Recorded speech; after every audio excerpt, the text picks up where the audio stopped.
All right, welcome. So, I haven't even started yet, and I've already started people out trolling on Facebook, which is it's just par for the course, and I'm done with it. So, let me just put this out there for people that watch this live or they watch it after the fact.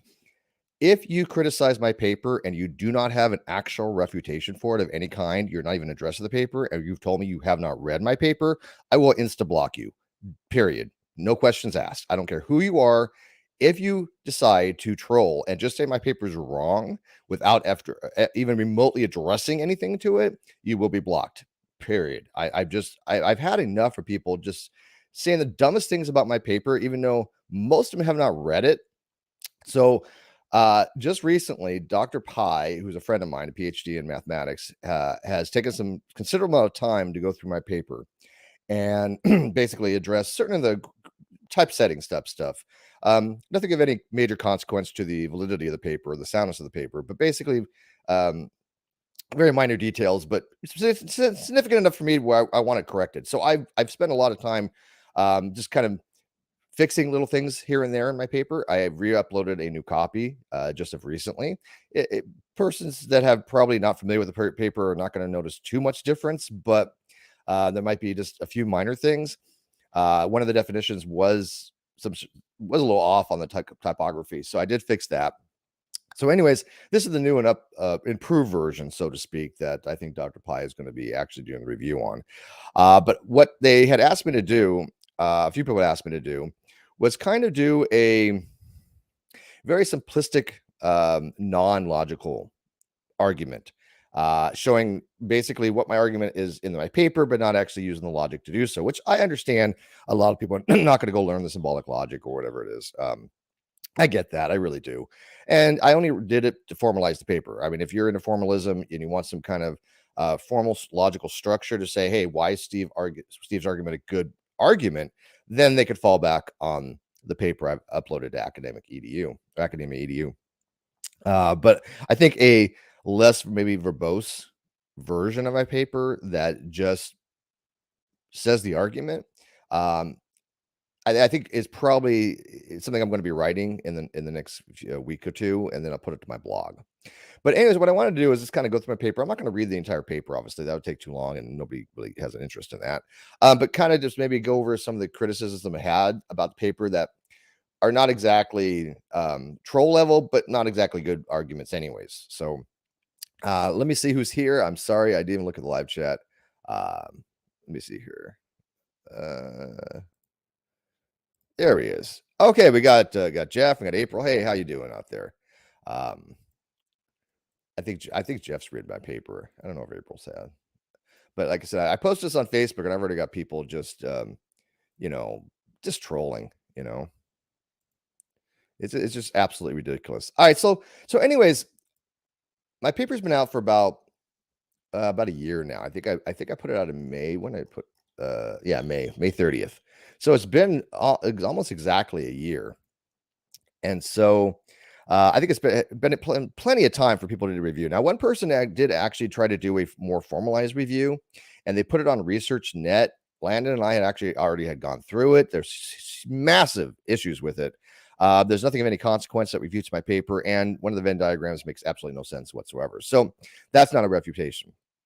But I still have an issue when I ask people, what is my paper arguing?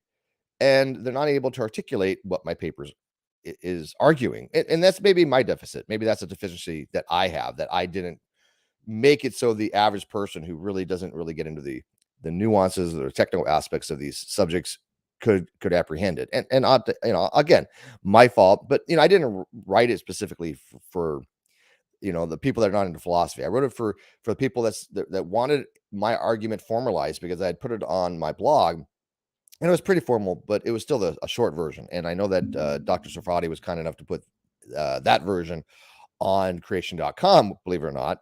I'm not a creationist, but he liked the argument. But I wanted a much more formalized paper that actually showed step by step of how I arrived at my conclusion, and to have the strength of the argument.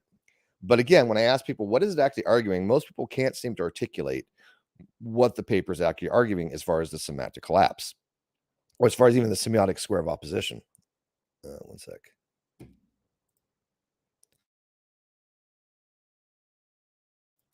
So, and let me ask the live chat before I get started on here.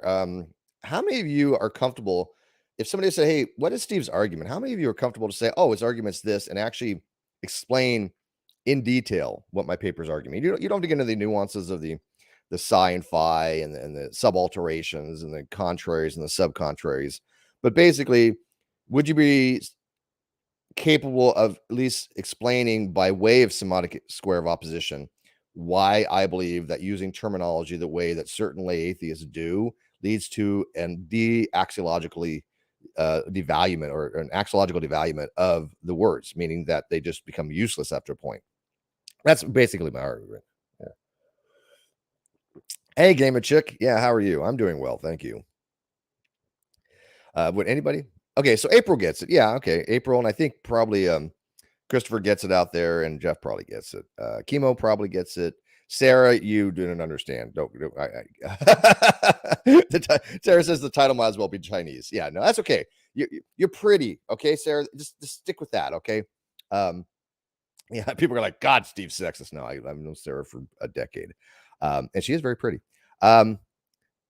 Brick with eyes. I could, yeah, and I think probably you probably could too. So, anyways, I think most people that watch my stuff can, but I think there are people that are out there that are discussing these things on their channels haven't quite got it right because somebody actually tried putting it on the Great Debate Community on Facebook. The Faithful Atheist did, and he made a valid attempt, but he got it wrong still. And it's just like I was like, an attempt was made. So, anyways, I'm just going to go through this and explain some of the criticisms of it at the same time explaining kind of the argument again. So maybe it could be like a simplified version.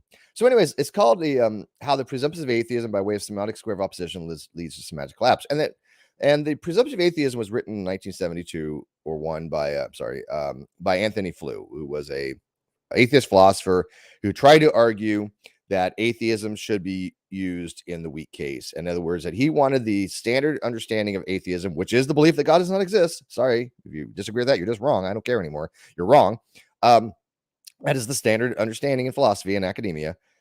He wanted to be held in the negative, right? He wanted to be held as a lack of belief. And he made an argument for it by relating it to a presumption of innocence of a guilty party. Now, Presumption Jackson has a wonderful paper out there that refutes his argument extremely well, and why comparing it to the legal system is not a fair analogy. It's silly, and I'm not going to get into that. But I will get into how I used a semiotic square to show that if you start using terminology this way, the term becomes they mean nothing, right? They mean nothing. So it is in the top 1%.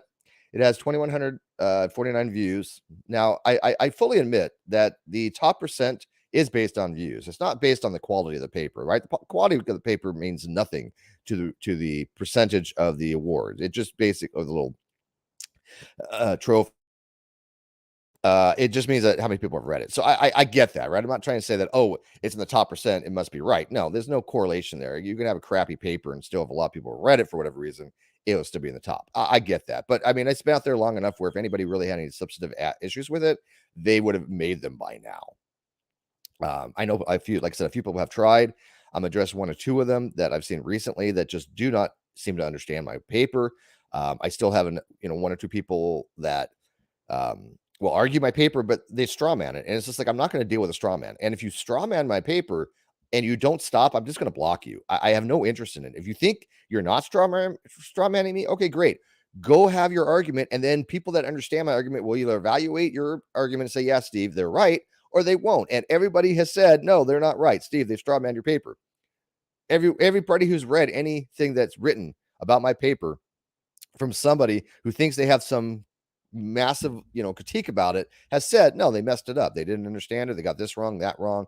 Like I said, Landon and I had went through one paper and it was just grossly wrong. So I mean, I think that works should stand on their own, right? It's based on the merit of the strength of the argument, if the argument is good or the argument is bad. So if somebody really does think they have a critique of my argument, people out there that know this stuff will see it, and then they'll bring it to my attention and go, yeah, Steve, they really have a good criticism. Like Dr. Pi, who went through my paper, he had some good criticisms. And I took them on board. I mean, he's a PhD in math. He knows what he's talking about. And again, they weren't make or break by anything like that. They're just, tweaks, just tweaks. And so I tweaked my paper. Again, maybe a typographical thing here and there. Matter of fact, I think it was, who was it? I'm sorry if I don't remember who it was. I apologize. But somebody actually did point out one symbol error on my paper. I know Dr. Pi pointed out another one, but there was a significant symbol error in my paper that nobody caught before. And I don't know how it crept in. I have done a few uploads, and I work in latex, and so maybe it just crept in because I'm pretty sure that I had it in the original because I had it on my blog, and so I don't know where the error crept in, but somebody who knew logic found the error, found the typographical error, and how they found that because they knew logic, right? If they know logic, they'll be able to read the paper and understand it, and so they did, and I'm like, oh crap, they're right. Right? I didn't argue with him. Why? Because I knew there was a goof there, right? And so I did fix it. So my thing is this: if you think there's a valid criticism of my paper, just let me know. But if I tell you you're straw manning me, you're probably straw manning me. It's just ridiculous. And like I said, if I post it somewhere and you just want to troll on it, I have no interest in that. I will just block you because that doesn't do anything to add to the validity of my paper or to distract from it. It just basically white noise, and I have no interest in that. All right. So let me get started here. One sec. All right. So I'm not going to read the paper verbatim, but I will point out a few things in here. Some people criticize that in my paper that I defined things incorrectly, which first of all, there's no proper improper way to define something. They don't even understand that I'm actually in my paper using Flu's actual entreaty to encourage people to use atheism in the negative. I am initially defining atheism as the belief that God does not exist, but that's descriptive. That's not being prescriptive here, right? What do you call somebody who doesn't? What do you call somebody who believes there's no God? They're an atheist. I mean, it's just I've never had anybody explain to me how that's not an atheist, right? And so when I say theism, the belief that the proposition G is true, where G is the proposition that God exists, which I do define up there. But I just say, okay, theism, the belief that the proposition that God exists is true. I think most people agree with that, right? I don't know a lot of people yeah, you can get a classical theism, you can get into global theism, local, it doesn't really matter. Okay.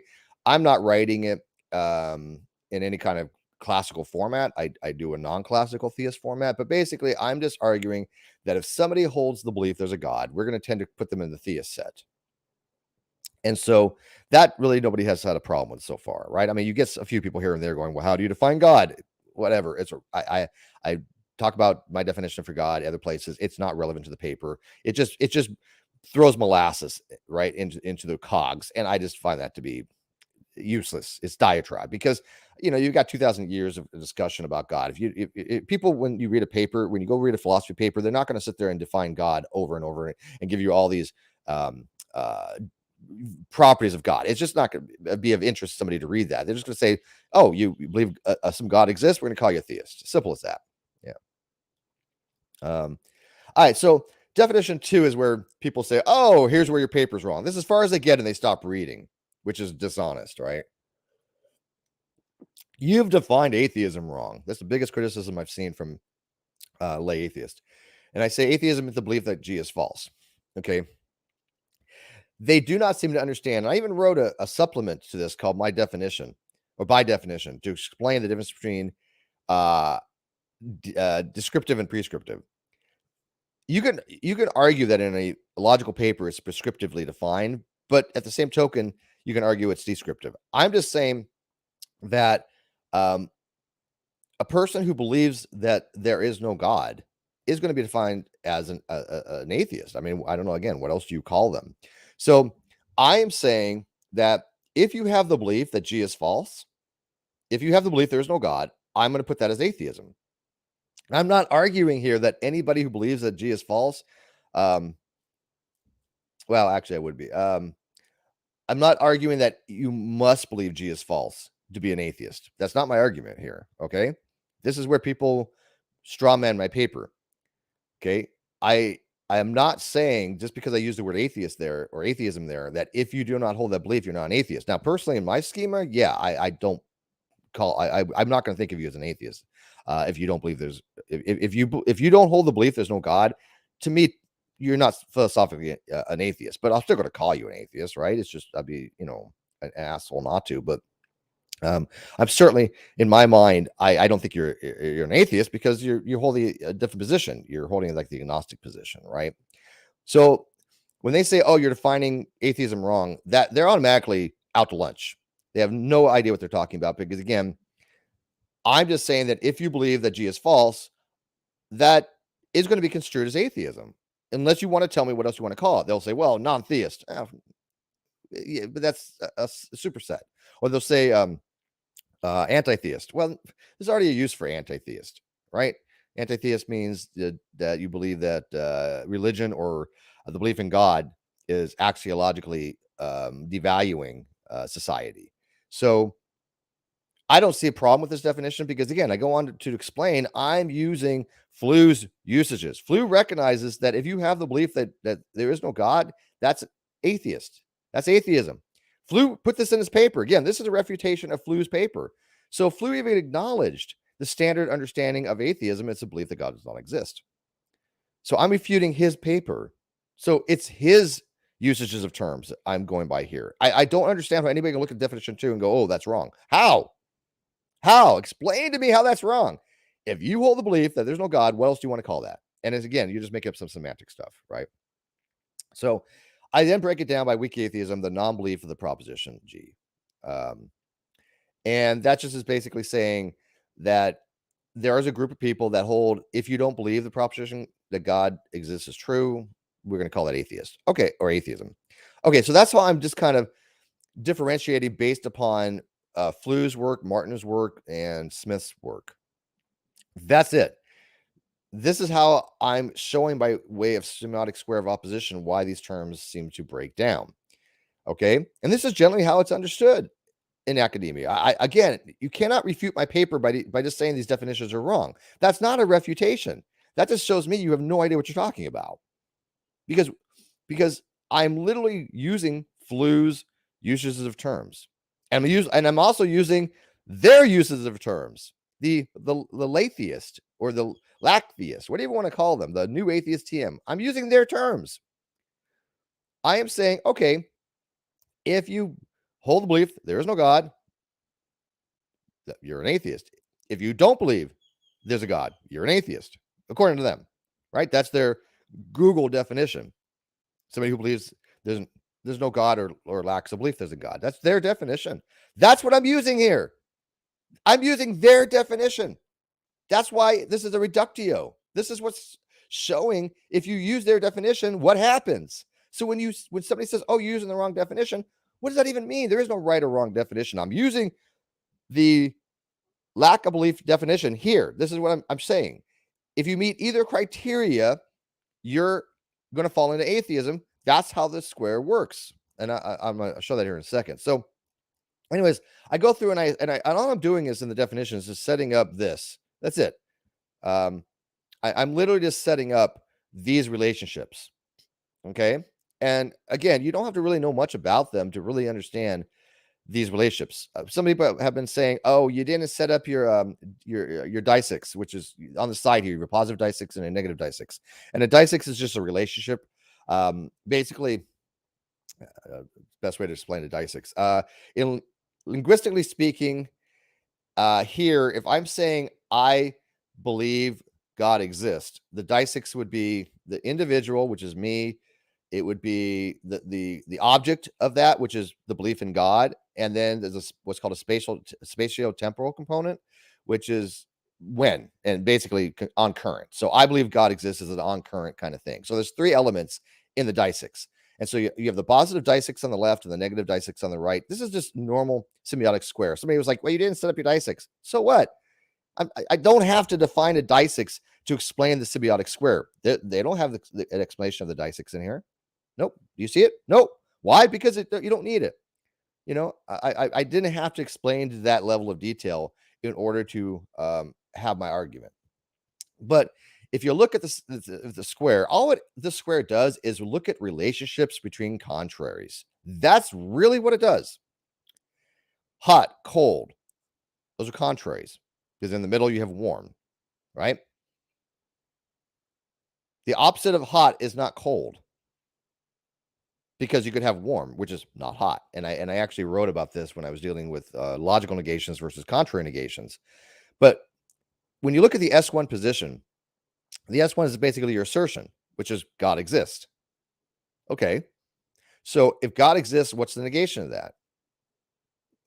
Well, it's actually the assertion in my particular case is belief that God exists. Okay. I'm looking at beliefs. I said symbiotic squares are just looking at relationships. So I'm looking at the relationship of the belief itself, not the ontological status of God existing. Right. That's, I think, a lot of people got my paper confused. It's not arguing God exists or doesn't exist. It has nothing to do with the ontological status of God at all. It has to do with your belief. And so the assertion is that you have the belief. And so what's the negation? You don't have the belief, right? So if you look at my paper, I'm just setting up the relationships between the contraries up here. So this is basically the same. If you're looking at the symbolic logic for phi and psi, is that these two right here both cannot be true at the same time. You cannot believe and not believe at the same time. That's it. Contraries can both be false. In other words, I can say I don't believe God exists and I don't believe God does not exist. They both can be false, but they both cannot be true at the same time. And if one is true, the other's false. That's how contraries work. The bottom here is called subcontrary. It's not listed here, but this is called a subcontrary. That's similar, but on subcontrary, if one's true, the other's false. Both cannot be false, but both can be true. You can neither believe God exists nor believe God does exist, right? And that goes again back to my square of opposition, which I later will define as agnostic. So all these definitions do is just show by truth table the relationship of those squares. And again, maybe it was more than I needed to, but I wanted to show by using the square of opposition why the terms collapse. And so I was like, okay, I'm going to formalize this as much as possible to show it as a valid and sound argument. Okay, so I'm not going to get the specificities. It doesn't matter. I'm just setting up the contraries, the subalternations. Then the only difference between the subalternations here is that on the subalternations on the side for the dissecs on the left and right, they're not set up by the truth value. Normally, the contraries and the subcontraries are set up by truth values. That's why you can kind of put them in a Boolean state. But the subalternations, which is from S1 to not S2 and the S2 to not S1, those are by implication. And what I mean by implication, it means that if you believe there's a God, you don't believe there isn't. It's implying that. If you believe there's not a God, it implies you don't believe God exists, right? There's an implication there. So subalternations are by implication. And I define them a little bit differently. Again, I use Demi's definitions, but it's basically, and I'm using O as the schema for my logical schema. And this just means that if and only if O, the logical schema, entails phi and psi, or phi and psi, such that phi implies psi, but psi does not apply phi. And then what people are like, what does that mean? It's real simple. The converse doesn't hold. That's all this is saying. The converse doesn't hold. If I say all Fords are cars, that doesn't mean that all cars are Fords, right? All Fords are a subset of car, so all Fords are car. And again, you can talk about motorcycles, but we're talking about cars. Just give me the analogy here. All Fords are cars, but not all cars are Fords. The converse, or what would be called affirming the consequent, doesn't hold. That's a fallacy. That's all this is saying. That's all it's saying. Is just that it's true that you have that, and applies the subalteration. So this is just if this is the case, it implies this. So believes God doesn't exist. If that's the case, it implies that believes God does not exist. Implies that you don't believe that God does exist. That's it. That's all I'm doing in this paper so far. So nobody should really have any issue with any of this stuff, because people have gone through the logic. It's correct. You can go through it if you want, but you don't have to believe me. But sufficient people have gone through here and checked. So I'm pretty confident in that. Let's see here. So if you look at the actual square, this is what I end up. This is what I end up with. And I know I've gone over it a few times, but again, to reiterate why people have just not understood the paper, I'm just saying if you start with the left-hand corner of the semiotic square, you start with theism, okay, which is believes God exists, and S means subject here. So some subject believes God exists, and you just follow the contradiction, the contraries, the subcontraries, and the subalternations. This is the square you end up with. Only the difference is that you end up with atheism down here, and you atheism with theism down here, which I didn't put in my paper. I maybe should have to kind of show. I put it in my thumbnail. So look at the thumbnail. But I remember I did that for a reason. I don't remember what it was. But basically, this right here is weak theism. I'm sorry. This right here is weak theism. This right here is weak atheism. So if you look at the left, the right hand distix, the side here, both these are construed as atheism by Flew. If you hold the belief there's no God, atheism. If you don't believe there's God, atheism. This is their usages of terms. I'm literally using their Google definition. And then when people tell me you're not using the right definition, so you're saying you don't have the right definition, even though there's no right or wrong, I'm literally using the definition from Google that if you believe there's a God, you're an atheist, or you don't believe there's God, you're an atheist. But by the way, those are not prescriptive, those are descriptive again. So just because you don't believe in God does not mean by any definition or by necessity you're an atheist. Sorry, if you believe that, you're wrong. I don't care what you say anymore. You're just wrong. Arn Ra, you're wrong. Matt Dillahunty, you're wrong. Deal with it. You're wrong. You're wrong, wrong, wrong, wrong. And every expert has told you guys you're wrong on it. Not one person has told you you're right that has any kind of advanced degree in this stuff. Not one. Maybe Peter Boghossian, probably. That might be the only one, right? But other than that, I don't know any expert in philosophy, epistemology, and even Boghossian's not really an expert in epistemology that has told Matt Dillahunty or Arn Ra that they're right. Not one. But anyways, this is just basically showing again that if you have weak atheism down here, does not believe in God, which if you want to call atheism, and you have does not believe God does exist, which is weak theism, that these three things at the bottom become the same term. Agnostic is the conjunction of these two right here, the subcontrary. Neither theist nor atheist of these two, neither meaning neither that you hold the belief that God exists, nor do you hold the belief that God does not exist. That's really what it's saying. Forget the terms, the semantic terms up here. This position down here is just saying you're not this and you're not that. You don't hold belief either way, which again is logically just fine. Anybody who refutes my paper or attempts to cannot logically refute that.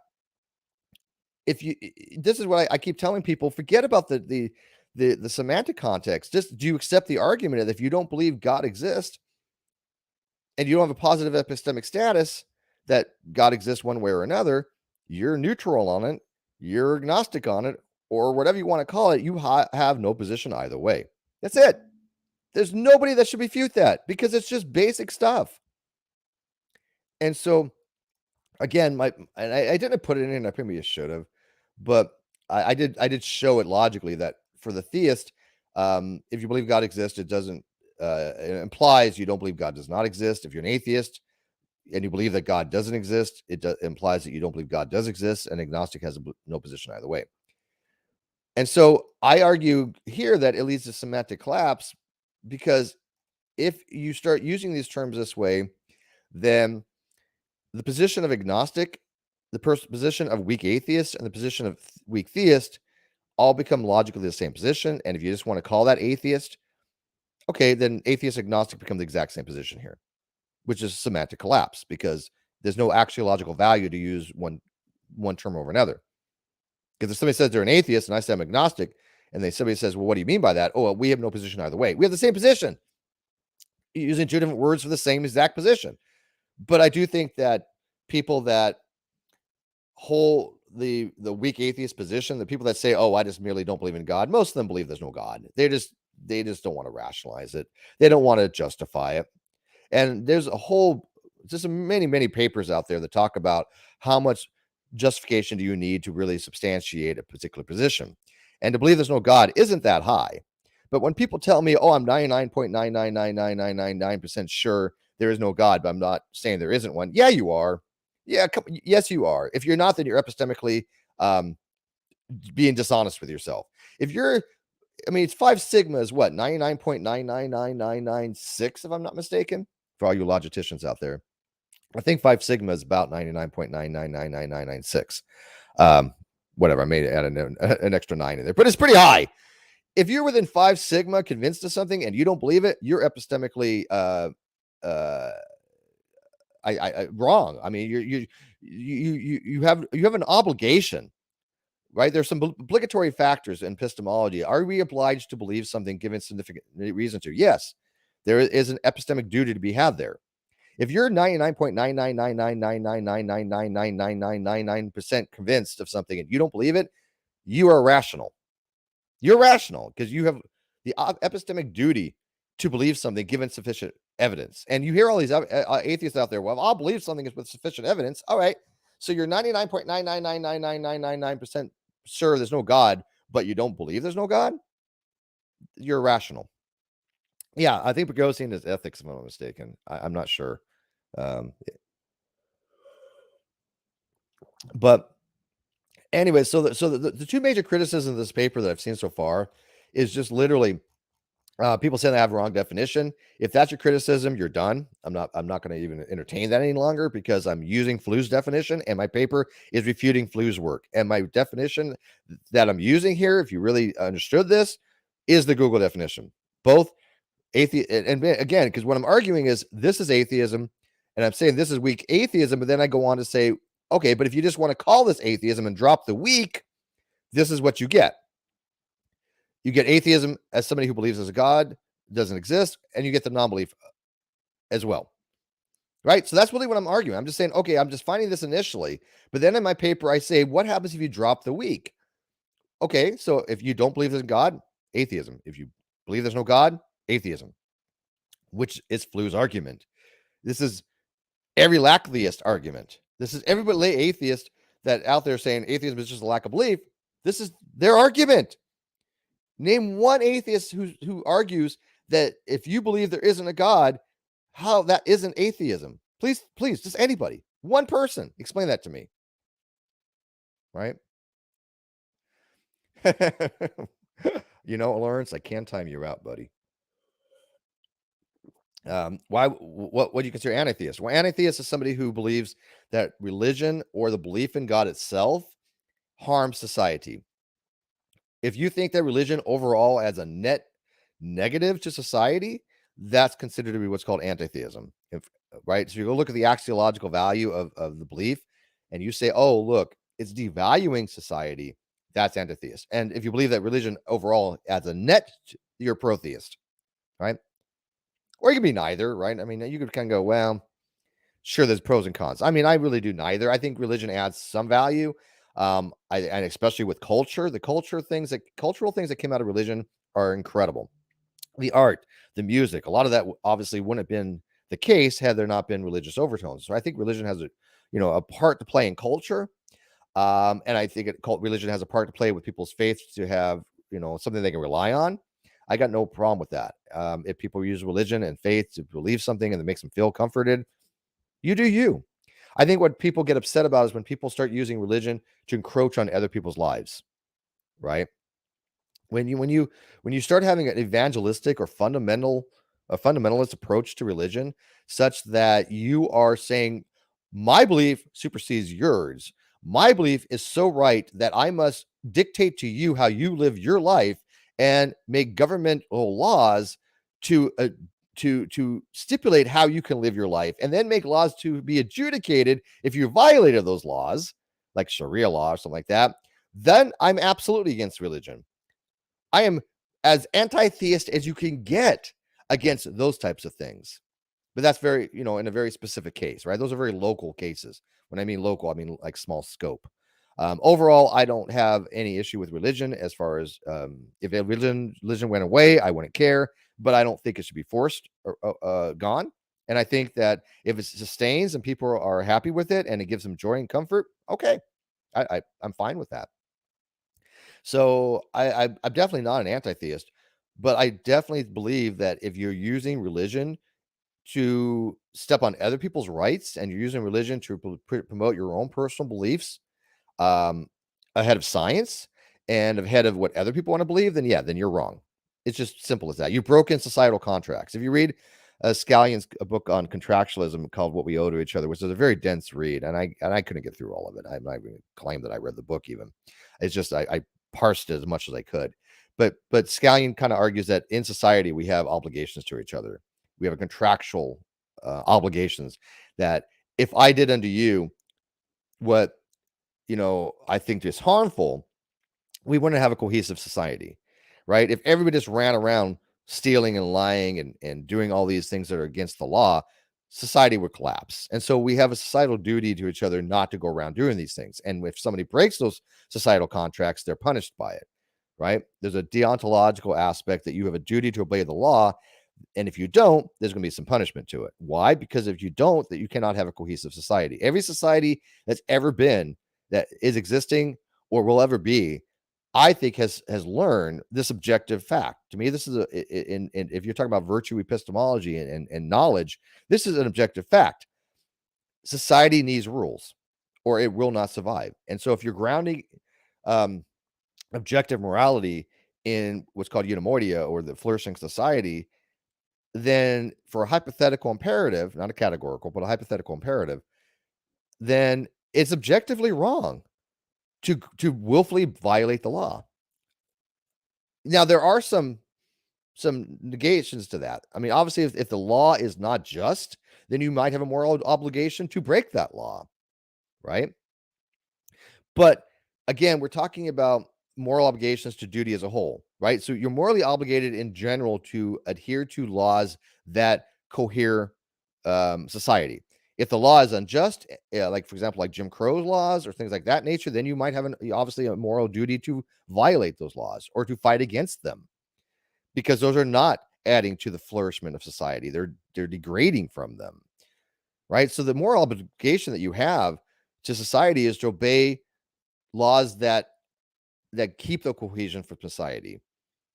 So that's how you would kind of say what's moral and immoral. That's what's morally permissible, what's not morally permissible, and what's objectively moral or not.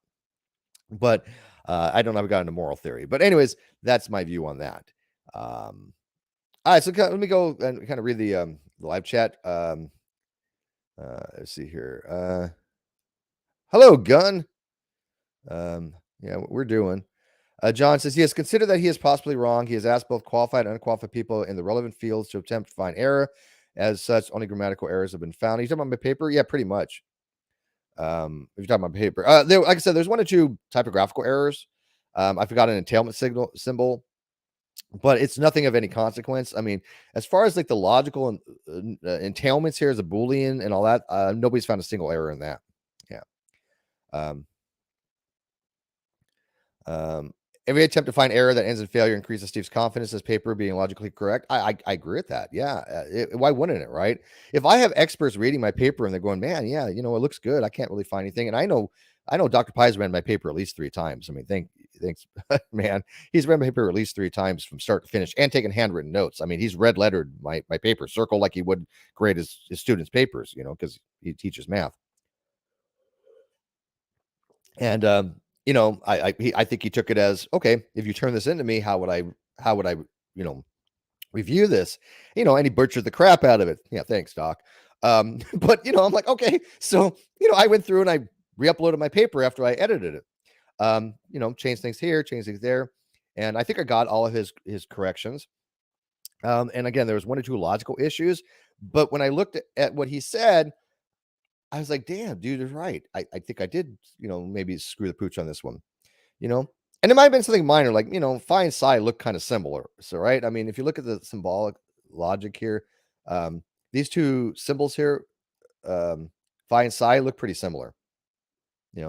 This is phi, this is psi, but it's not hard to kind of maybe screw that up if you kind of like got those wrong, which I did in definition 7 and I fixed.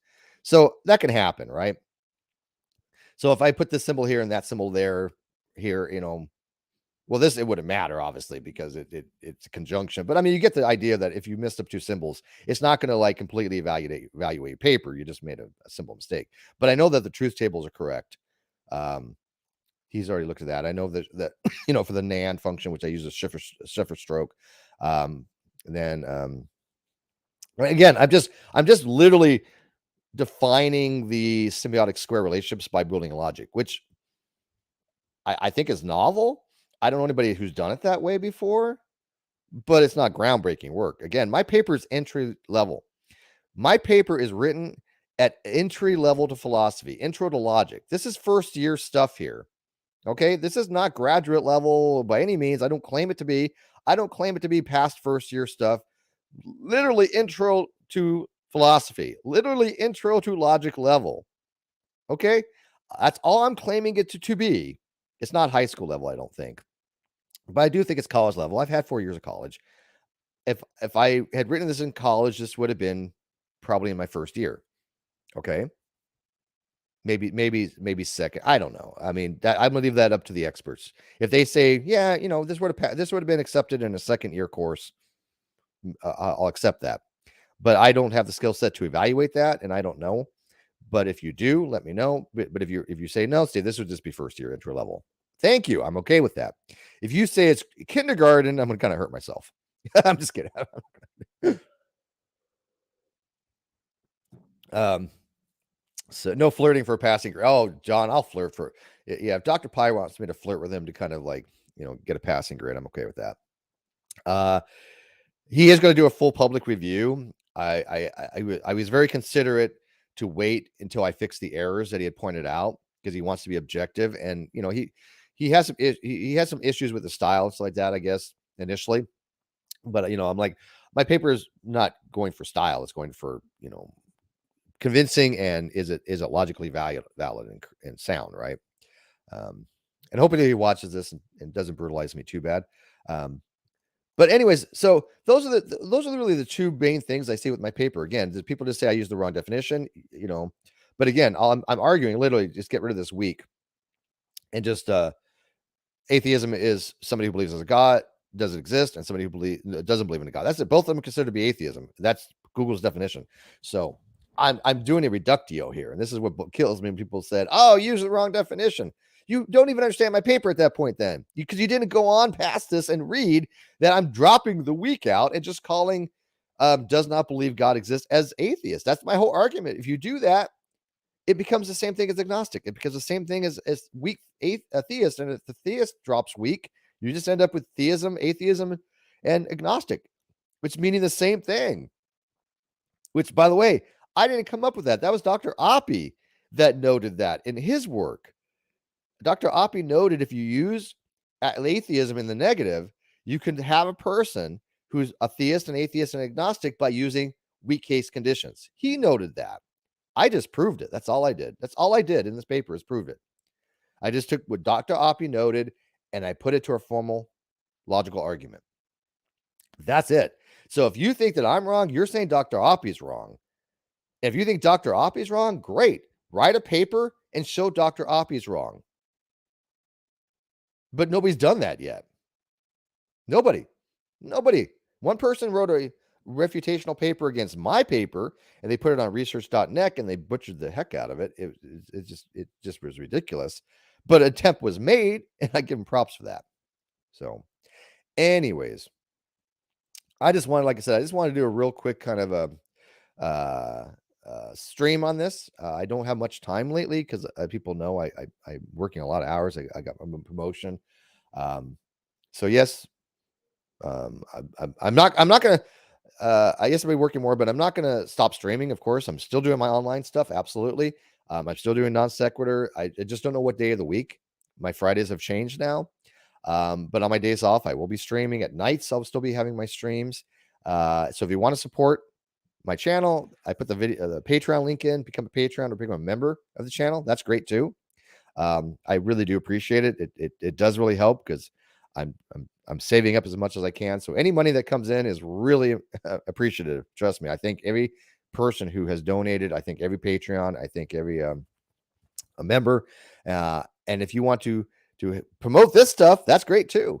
I had tagged a few Christians on my Twitter about this because I was talking to Braxton Hunter the other on Facebook, and I really like Braxton. I give him crap, but I like him. And he and David Paulman may review my paper, hopefully on his channel, Braxton. It would be nice. And it gives me a little bit of publicity too, because I don't self promote. Nobody promotes me. I know all these big channels, but I never ask anybody to really promote me because it's just not my shtick. But if you want to, um, but I really, really want this paper out there so Christians can start using against lack of belief atheism. Why? Because I want atheism to do better. I support atheist channels that do better. I'm a member of Atheists for Freedom, for Liberty. Um, there's some things I agree with them and don't agree with them upon, but at least they're not as bad as American Atheist. I'm sorry, but I'm telling you guys right now, if you're a member of American Atheist, get out. Just get out. They are just a ridiculous organization, and they have nothing to do with atheism any longer. Well, if they ever even did, maybe they never did have anything to do with atheism. But I've never been a fan of American Atheist. I think they're wrong. I think they're dishonest. I think they're a political organization that doesn't care about atheism. So yeah, I want Christians to just take this and show why Matt Dillahunty, the Atheist Experience, the Atheist Community of Austin, Atheist Republic, and American Atheist are just ignorantly wrong when it comes to things they have promoted. They don't cite any academic scholar on any of this stuff. They never talk about Oppie, Draper, Drange, McCormick, Burgess Jackson, Martin, Malik, Flew even.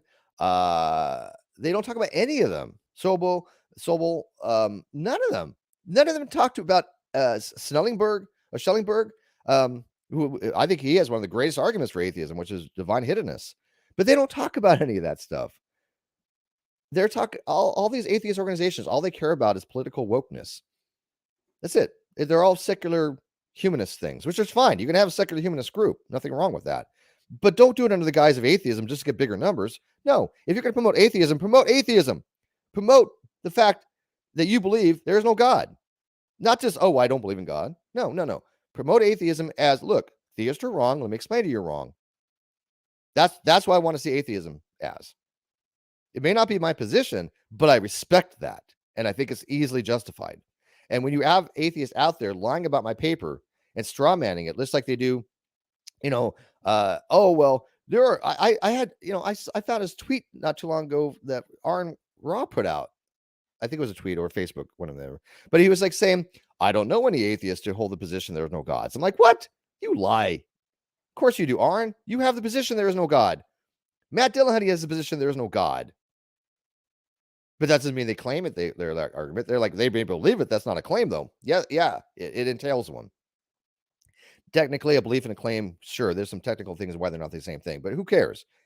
A belief supports the propositional content. So even though you are saying, I believe this is the case, could you argue that's not a overt claim that you are, having a locution of? Sure, I get that. But it is an epistemic disposition that says to yourself that the propositional content, there is no God, is true. Most of my audience are atheists who believe there's no God. Most of I have very few lack of belief atheists because lack of belief atheists don't watch this channel because they get upset because they cannot argue me and they start straw manning me and I'm like, okay, you're gone. I don't waste my time with that. So anyways, John says weak atheism and non-theism synonyms. Yeah.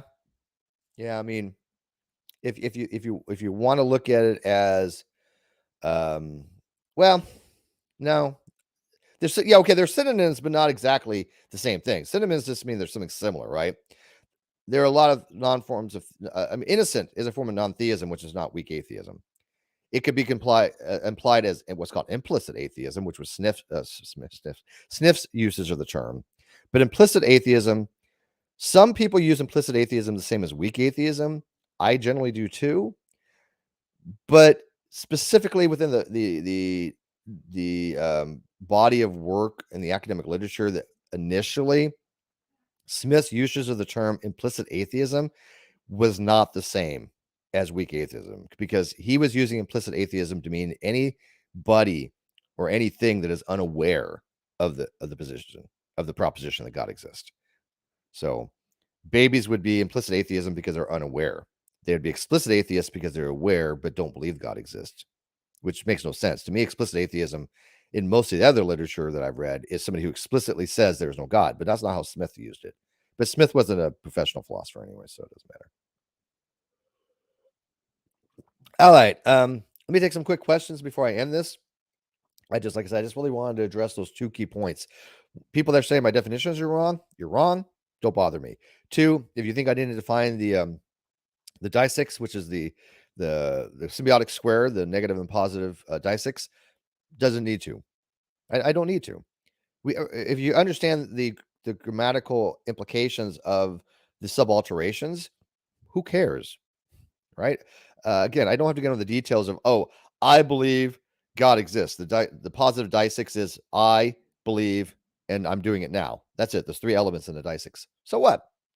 I didn't need to get into them in my paper. Okay, it's just I'm not a linguist. I don't need to get into the linguist stuff. If I want to talk about linguistics, I'll talk to Dr. Michael. Um, so it just it's no interest to me. I mean, yeah, sure, I like a little bit of linguistics, but um, I don't. My paper wasn't for linguistics. So I didn't need to define that. You know. Let's see here. Yeah, John. Yeah, I can see. He says I can see the difference for innocence. Yeah, and that's the minor difference. I use implicit and weak interchangeably. I've argued they're the same thing in most of the academic literature.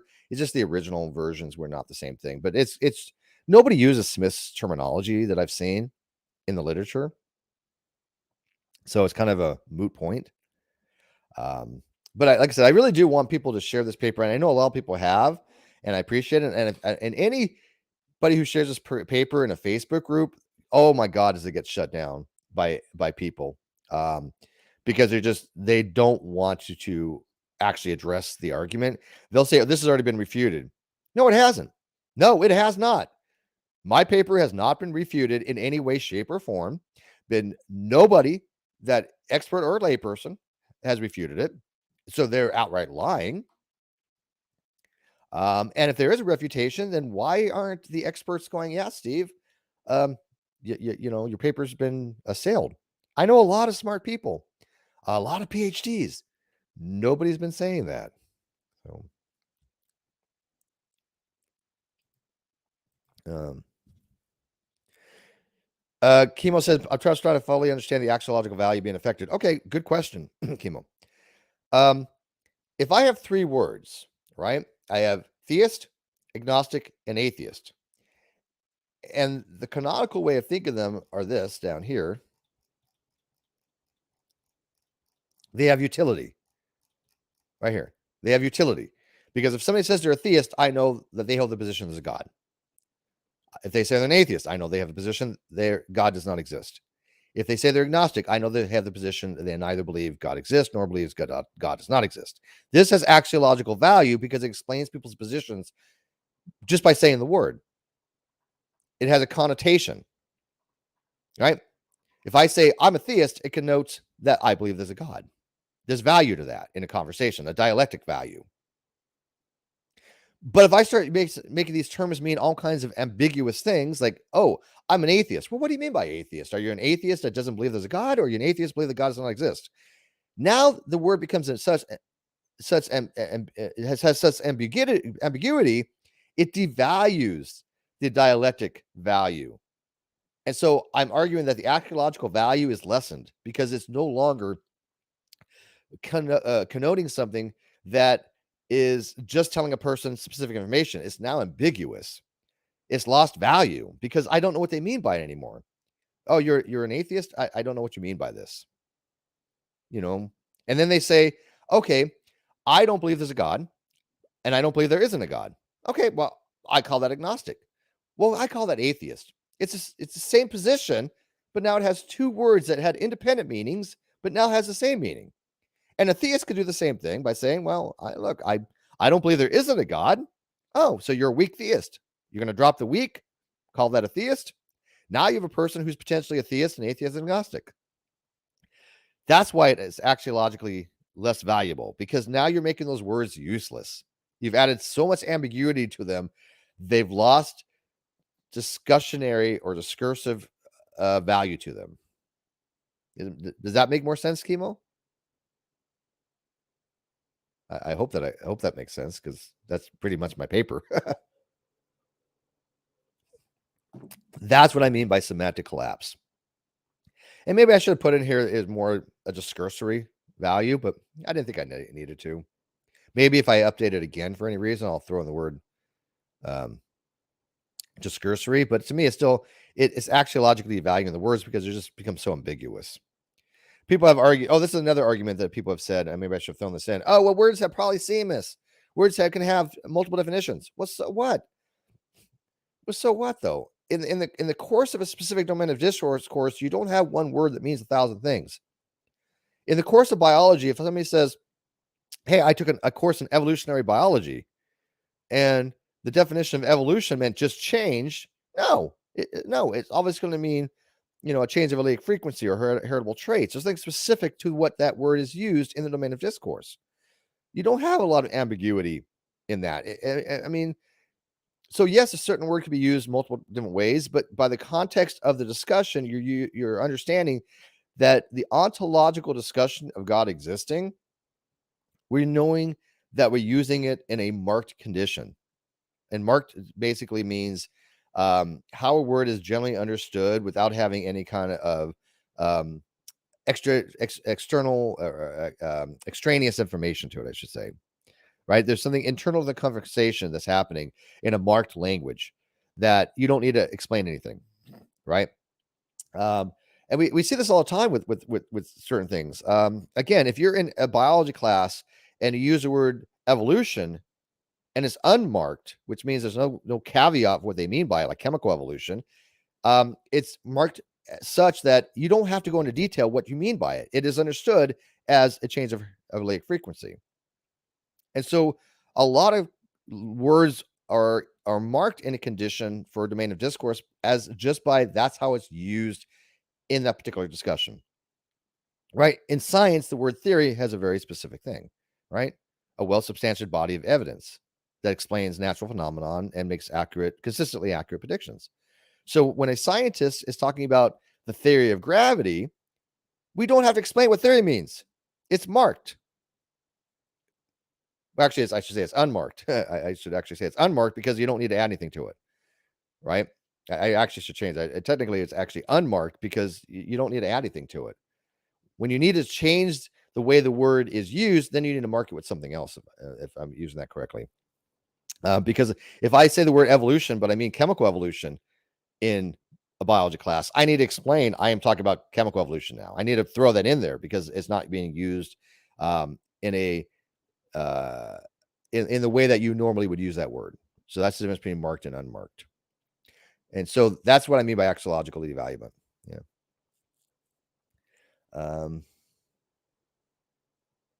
Yeah. All right. Well, April gets it. There we go. So thank you.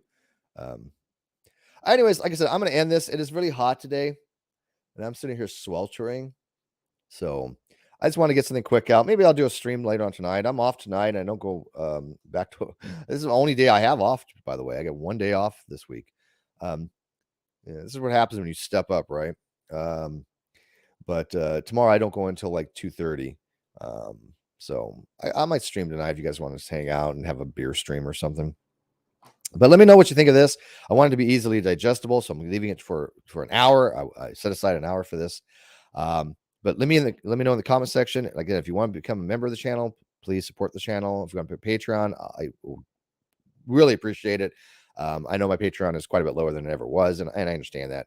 But the people that are Patreons, and I've gotten a few new ones lately, they've been very kind to say, look, I agree with you, and I want to support you putting stuff out there and explaining stuff. So when somebody goes and reviews this paper on somebody else's channel, now you'll be able to do it, and you're actually able to explain what my argument actually is and explain why people that are straw manning it are just going to get blocked. I have no time for them. So thank you guys for watching. April, John, Chemo, Lawrence, everybody else out there, appreciate it. Let me know what you think in the comment section. And if you got questions, just leave them there. Okay. And with that, I will bid you guys good night.